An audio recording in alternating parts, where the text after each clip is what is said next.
Apakah Anda sering merasa sedih saat harus membuang potongan-potongan batang mawar yang indah setelah pemangkasan? Anda berpikir, sayang sekali, padahal ini bisa jadi tanaman baru. Tapi setiap kali mencoba menyeteknya, hasilnya selalu sama. Batang menjadi hitam, kering, dan akhirnya mati. Bagaimana jika saya katakan ada sebuah metode kuno sedikit aneh tapi 100% berhasil untuk menjaga stek mawar Anda tetap hidup sepanjang musim dingin dan siap bertunas di musim semi? Dan rahasianya ada di dapur Anda. Ya, kita akan menggunakan kentang. Dalam video ini, saya akan tunjukkan langkah demi langkah cara ajaib ini yang akan mengubah kegagalan stek mawar Anda menjadi keberhasilan yang memuaskan. Siapkan catatan Anda, karena setelah ini, Anda akan bisa memperbanyak mawar favorit Anda sebanyak yang Anda mau. Sebelum kita masuk ke metode kentang yang luar biasa ini, mari kita pahami dulu mengapa menyimpan stek mawar melewati musim dingin itu sangat sulit. Musim dingin adalah musuh utama bagi stek muda. Udara yang dingin dan kering bisa dengan cepat membuat batang kehilangan kelembapannya dan mengering sebelum sempat berakar. Di sisi lain, tanah yang terlalu basah dan dingin bisa menyebabkan masalah lain yang lebih parah, yaitu pembusukan akar dan batang. Stek mawar pada dasarnya adalah bayi, tanaman yang belum memiliki sistem akar untuk menyerap air dan nutrisi. Ia sepenuhnya bergantung pada cadangan energi di dalam batangnya. Metode tradisional seringkali gagal karena sulit sekali menjaga keseimbangan sempurna antara kelembapan yang cukup tanpa menyebabkan busuk. Disinilah kentang masuk sebagai pahlawan tak terduga, menyediakan lingkungan yang ideal dan stabil yang tidak bisa diberikan oleh metode lain. Langkah pertama dan paling fundamental adalah memilih batang yang tepat untuk dijadikan stek. Jangan asal potong, keberhasilan Anda dimulai dari sini. Carilah batang yang sehat dari tanaman mawar yang sudah mapan dan bebas penyakit. Batang yang ideal adalah yang berasal dari pertumbuhan tahun ini, yang sering disebut sebagai semi-hardwood. Cirinya bagaimana? Coba lihat warnanya. Ia tidak lagi hijau muda dan lunak, tapi juga belum sepenuhnya berkayu dan berwarna coklat tua. Pikirkan tentang ketebalannya, carilah yang setebal pensil. Batang yang terlalu tipis memiliki sedikit cadangan makanan dan mudah kering, sedangkan batang yang terlalu tua dan tebal lebih sulit untuk menumbuhkan akar baru. Periksa dengan teliti, pastikan tidak ada bercak hitam jamur atau tanda-tanda serangan hama. Memilih batang yang kuat dan sehat ibarat memilih fondasi yang kokoh untuk membangun rumah. Ini adalah investasi awal yang akan menentukan 90% keberhasilan Anda nanti. Sekarang kita bicara soal waktu. Kapan waktu terbaik untuk mengambil stek ini? Waktu adalah segalanya dalam berkebun. Untuk metode penyimpanan musim dingin ini, waktu yang paling ideal adalah pada akhir musim gugur atau awal musim dingin, setelah mawar Anda selesai berbunga dan mulai memasuki masa dorman atau istirahat. Mengapa saat itu? Pada periode ini, tanaman mawar telah menyimpan energi maksimal di dalam batangnya sebagai persiapan menghadapi musim dingin. Hormon pertumbuhan alami juga sedang berada pada kondisi yang optimal. Jika Anda mengambil stek saat tanaman masih aktif berbunga, energinya terfokus pada pembuatan bunga, bukan pada pembentukan akar. Sebaliknya, jika Anda menunggu terlalu lama hingga musim dingin yang sangat beku, batang bisa sudah mengalami kerusakan akibat suhu ekstrem. Jadi, tandai kalender Anda. Setelah kelopak bunga terakhir rontok dan sebelum salju pertama turun, itulah saat yang tepat untuk beraksi dan memulai proyek perbanyakan mawar Anda. Setelah memilih batang yang sempurna dan waktu yang tepat, saatnya melakukan pemotongan. Di sini, presisi adalah kunci. Anda memerlukan alat yang sangat tajam dan bersih, seperti pisau okulasi, cutter, atau gunting stek profesional. Hindari gunting biasa yang tumpul karena akan meremukkan jaringan batang dan membuka jalan bagi penyakit. Sebelum memotong, sterilkan alat Anda dengan alkohol untuk mencegah infeksi. Potong batang dengan panjang sekitar 20 hingga 25 cm. Untuk potongan bagian bawah, buatlah potongan miring dengan sudut 45 derajat, tepat di bawah mata tunas atau node. Potongan miring ini memperluas area permukaan tempat akar akan tumbuh. Untuk potongan bagian atas, buatlah potongan lurus, sekitar 1 cm di atas mata tunas. Potongan lurus di atas membantu Anda membedakan mana bagian atas dan bawah, jadi Anda tidak akan menanamnya terbalik nanti. Ingat, potongan yang bersih dan presisi adalah operasi bedah kecil untuk tanaman Anda, lakukan dengan hati-hati. Setelah stek terpotong, kita perlu mempersiapkannya untuk rumah barunya. Proses ini adalah tentang menghemat energi. Pertama, buang semua daun yang tersisa di bagian bawah batang. Sisakan mungkin hanya 2 atau 3 helai daun di bagian paling atas. Mengapa? Daun melakukan transpirasi, yaitu proses penguapan air. Karena stek kita belum memiliki akar untuk menyerap air baru, kita harus meminimalkan kehilangan air sebanyak mungkin. Setiap helai daun adalah seperti jendela yang terbuka, membiarkan kelembapan berharga keluar. Dengan membuangnya, kita menutup jendela tersebut dan memaksa stek untuk fokus menggunakan energinya untuk satu hal saja, menumbuhkan akar. Selain daun, buang juga duri-duri yang ada di bagian bawah batang, kira-kira sepanjang 5 hingga 7 cm. Ini akan memudahkan Anda saat memasukkan stek ke dalam kentang nanti dan mengurangi risiko infeksi pada titik-titik luka bekas duri. Anggap saja ini seperti merapikan diri sebelum pindah ke rumah baru. Ada satu langkah persiapan lagi yang bersifat opsional, tetapi sangat direkomendasikan oleh para ahli kebun untuk mempercepat pertumbuhan akar. Langkah ini disebut melukai dasar stek. Terdengar sedikit sadis ya, tapi tenang saja, ini untuk kebaikan stek itu sendiri. Ambil pisau tajam Anda dan buat 2 atau 3 sayatan vertikal tipis di kulit bagian paling bawah batang. Panjang sayatan cukup sekitar 1 hingga 2 cm saja. Jangan terlalu dalam, cukup sampai menembus kulit luar yang hijau dan memperlihatkan lapisan kambium yang berwarna lebih terang di bawahnya. Apa tujuannya? Dengan melukai area ini, kita merangsang sel-sel tanaman untuk bereaksi dan memulai proses penyembuhan. Proses penyembuhan inilah yang akan memicu pembentukan sel-sel kalus, yang merupakan cikal bakal dari akar baru. Ini adalah trik kecil yang mengirimkan sinyal darurat ke batang, memberitahunya untuk segera menumbuhkan akar agar bisa bertahan hidup. Ini adalah dorongan ekstra yang bisa membuat perbedaan besar. Dan sekarang, mari kita perkenalkan pahlawan utama kita, kentang. Kenapa harus kentang? Apa keajaibannya?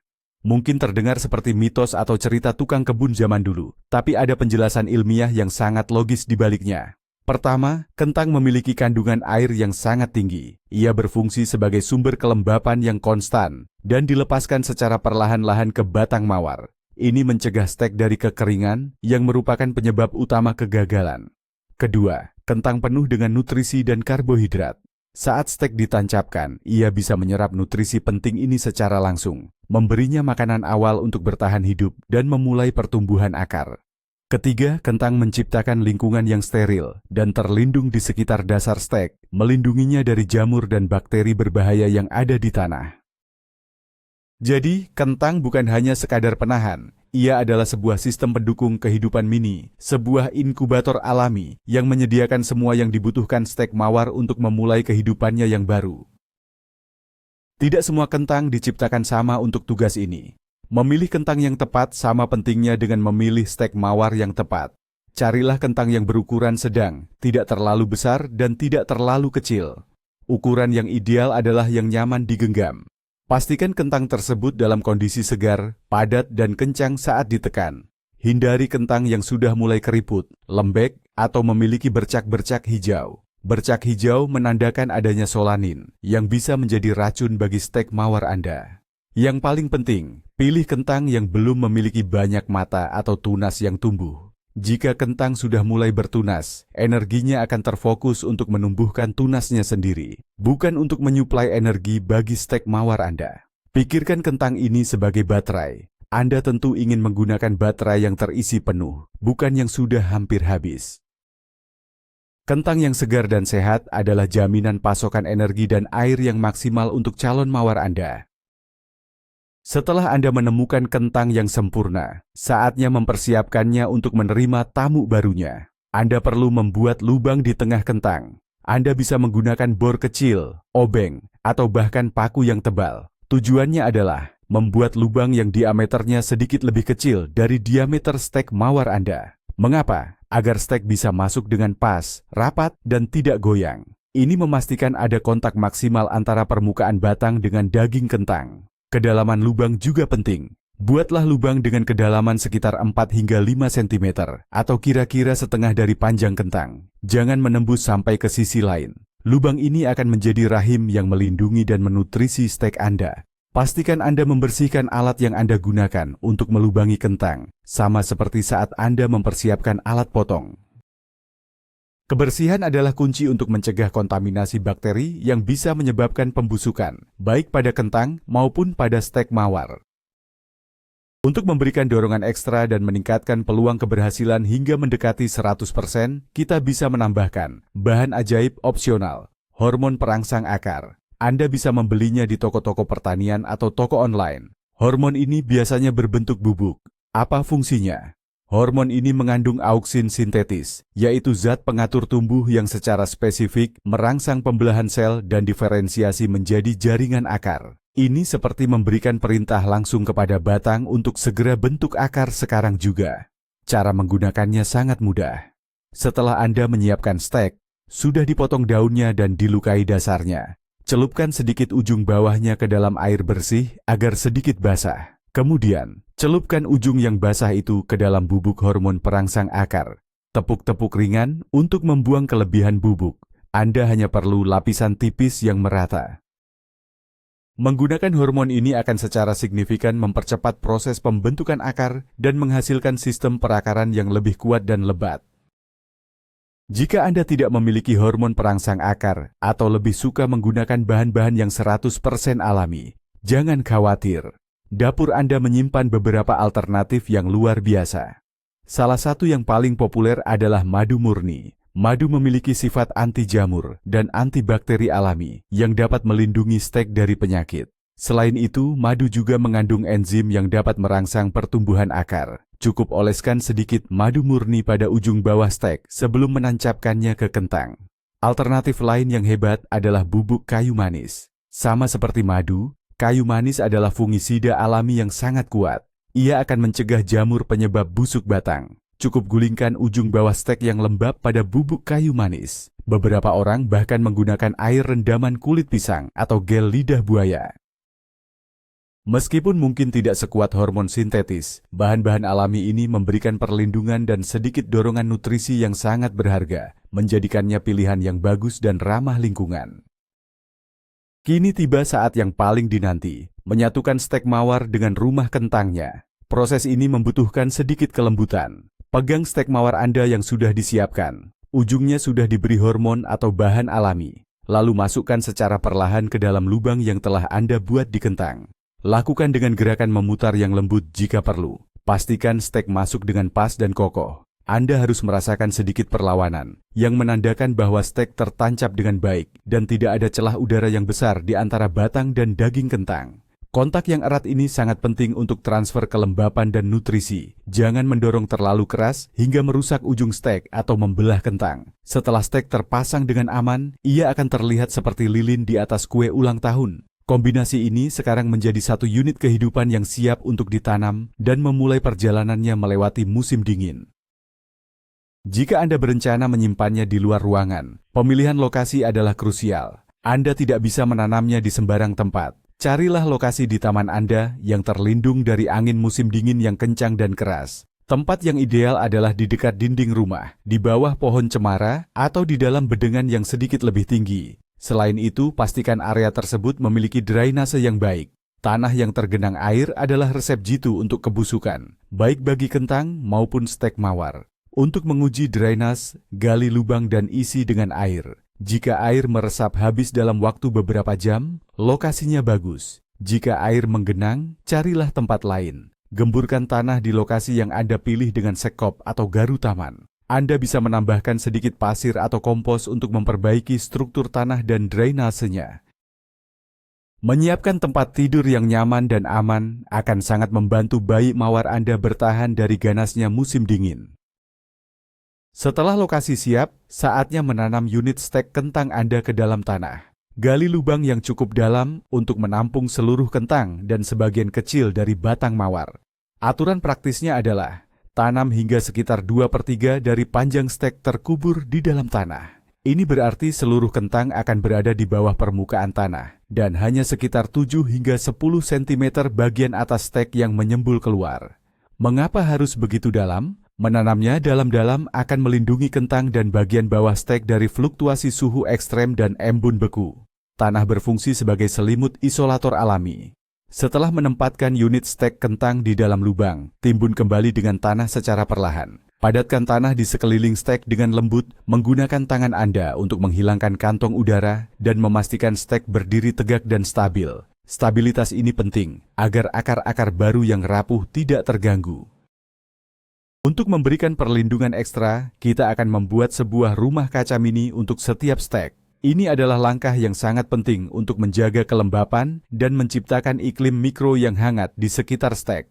Cara termudah adalah dengan menggunakan botol plastik bekas berukuran 1,5 atau 2 liter. Potong bagian bawah botol. Kemudian, letakkan bagian atas botol yang sudah dipotong ini di atas stek mawar Anda, menancapkannya beberapa sentimeter ke dalam tanah. Pastikan untuk membuka tutup botolnya. Mengapa? Membuka tutupnya memungkinkan terjadinya sedikit sirkulasi udara dan mencegah kondensasi yang berlebihan yang bisa memicu pertumbuhan jamur. Rumah kaca mini ini akan menjebak panas dari matahari di siang hari dan melindungi stek dari angin dingin dan salju. Ini secara drastis meningkatkan tingkat kelangsungan hidup stek Anda. Anda juga bisa menggunakan toples kaca besar jika punya. Ini adalah trik sederhana dengan dampak yang luar biasa.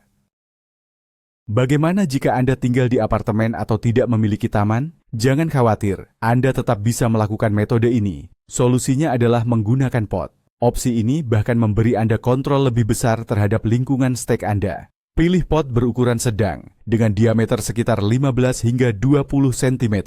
Pastikan, dan ini sangat penting, pot tersebut memiliki lubang drainase yang baik di bagian bawahnya. Tanpa drainase, air akan menggenang dan kentang beserta stek Anda akan membusuk dalam waktu singkat.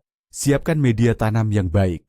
Campuran yang ideal adalah 1 bagian tanah kebun, 1 bagian kompos, dan 1 bagian pasir kasar atau perlit. Campuran ini akan subur sekaligus memiliki drainase yang sangat baik.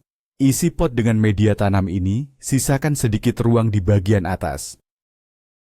Dengan metode pot, Anda bisa menempatkan calon mawar Anda di balkon yang terlindung, garasi yang terang, atau bahkan di dekat jendela yang sejuk di dalam rumah.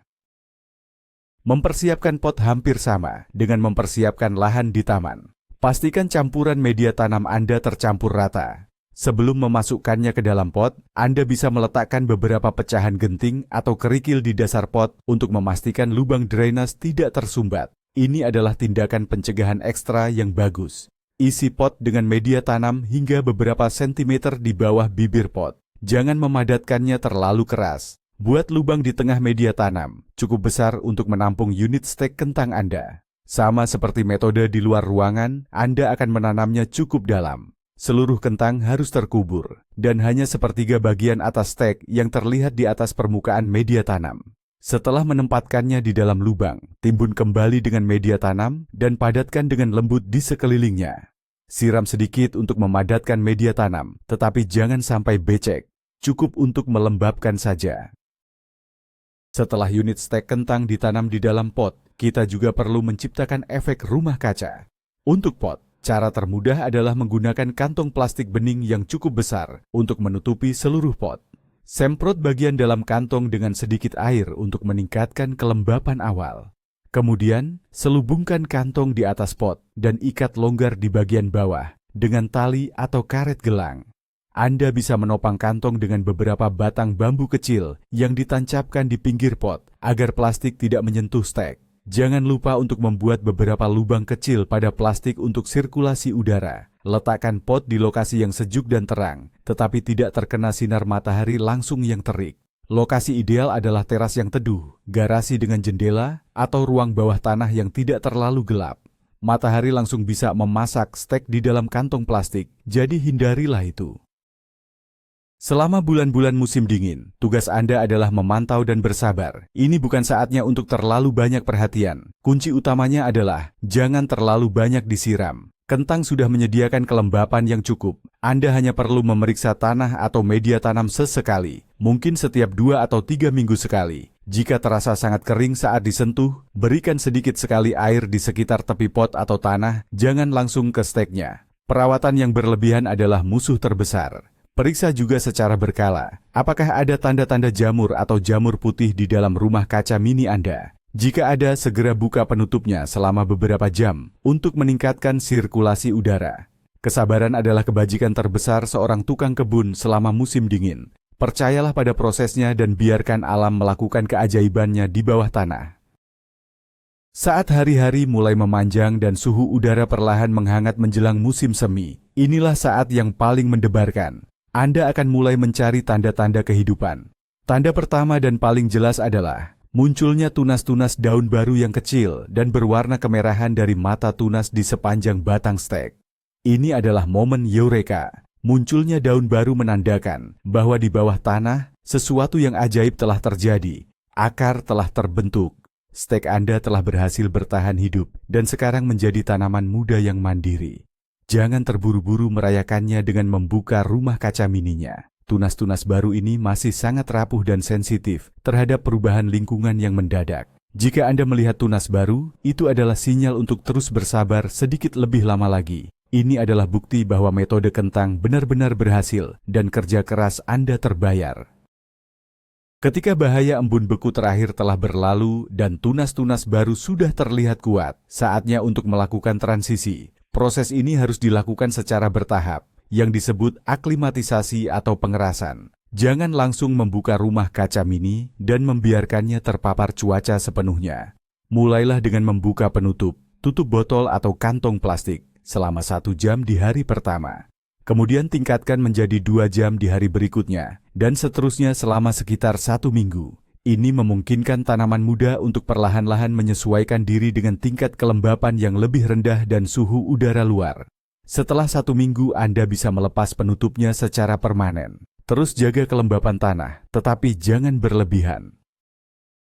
Setelah beberapa minggu, tanaman mawar baru Anda akan cukup kuat untuk dipindahkan ke lokasi permanennya di taman jika Anda menggunakan metode pot, atau cukup dibiarkan tumbuh di tempatnya jika Anda menanamnya langsung di tanah.